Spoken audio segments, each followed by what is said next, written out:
एक ब्राह्मण बालक था, बनारस से पढ़ करके गया तो पिताजी ने उससे पूछा, पढ़ करके आए हो? बोले हाँ। गुरुजी ने सब पढ़ा दिया? बोले हाँ। बताओ पाप के बाप का नाम क्या है? तो ब्राह्मण बालक ढूंढने लगा सब जगह, पोथियां खोल खोल के। बोले गुरुजी ने ये तो नहीं पढ़ाया, पाप के बाप कौन है? बोले जाओ गुरुजी से पूछ के आओ या ढूंढ के आओ, और जब तक तुमको पाप का बाप ना मिले घर नहीं आना। ब्राह्मण बालक बेचारा घूमता घूमता सब जगह पूछता हुआ जा रहा है, कहीं से भी उसको संतोषजन्य उत्तर नहीं मिला। तभी वो एक वैश्या के पास गया। थी वो वैश्या, लेकिन ब्राह्मण बालक को नहीं पता था। सुंदर घर बना था, बाहर गौ माता बैठी है, तुलसी का पौधा लगा है। उसने सोचा कोई वैष्णव का घर है, थोड़ा कुछ अन्न जल ग्रहण कर लेता हूं। भीतर जाकर के जैसे ही बैठा, वैश्या ने जल पिलाया। जल पी करके ब्राह्मण बालक ने पूछा, देवी आप कोई वैष्णव भक्त हो? आपका नाम क्या है? वैश्या ने अपना नाम बताया और कहा, मैं कोई वैष्णव नहीं हूं, मैं इस नगर की वैश्या हूं। जैसे ही बालक ने सुना वैश्या, पानी का गिलास दूर फेंक दिया।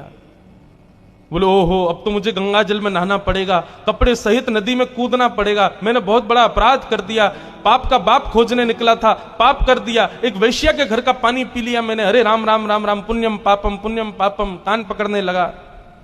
जैसे ही जाने लगा, वैश्या ने रोका। मन में सोचा, पाप का बाप ढूंढने निकला है बालक, ज्यादा दूर नहीं जाने देते, हम ही मिलवा देते। पैर पकड़ लिए, बोले भगवान आप जैसे लोग भूले भटके मेरे घर आते हैं, ऐसे मत जाइए ना।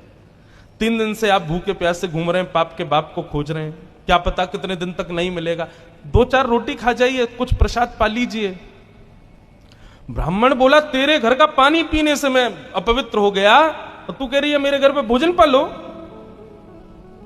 महाराज आपको दक्षिणा में 5 सोने की मोहर दे दूंगी मैं, अगर आप मेरे यहां का प्रसाद पाओगे तो। बालक ने मन में विचार किया है तो वैश्या, अब पाप तो हो ही गया है, जनेऊ तो बदलना ही है, नदी में स्नान तो करना ही है, प्रायश्चित्त तो करना ही है, तो फिर एक संग ही कर लेंगे। अब 3-4 दिन तक बाहर घूमेंगे, कोई कुछ तो चाहिए, दक्षिणा मिल ही जाएगी। अच्छा ठीक है, लेकिन हम अपने आप बना के पाएंगे भोजन, तुम्हारे हाथ का नहीं पाएंगे।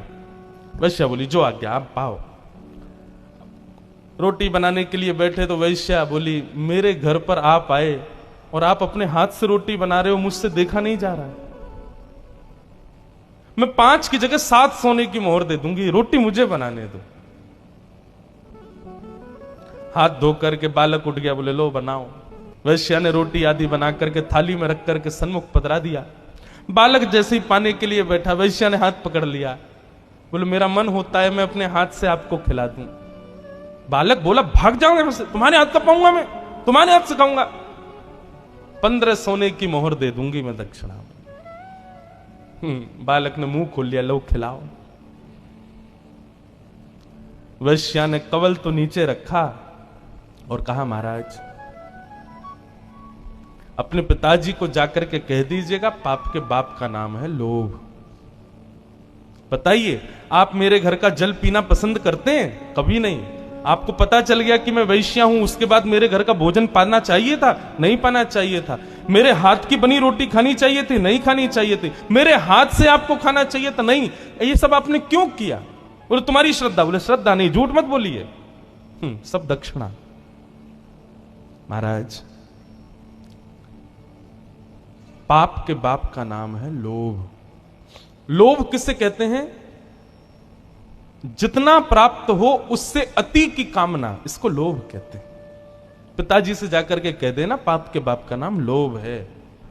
ब्राह्मण बालक ने वैश्या के चरण पकड़ लिए, बोले धन्यवाद, आप तो मेरी गुरु हो, मैंने आपको किस रूप में देखा, पर आपने तो मेरे चक्षु खोल दिए। इसलिए भैया जीवन में पाप से बचना है, लोभ से बचो। यदि कभी आपसे कोई पाप हो जाए तो एक बार एकांत में बैठ के विचार करना कि मैंने कब लोभ किया था। आपको पता चल जाएगा कि आपने लोभ कब किया, क्योंकि बिना लोभ के कोई पाप होता ही नहीं है।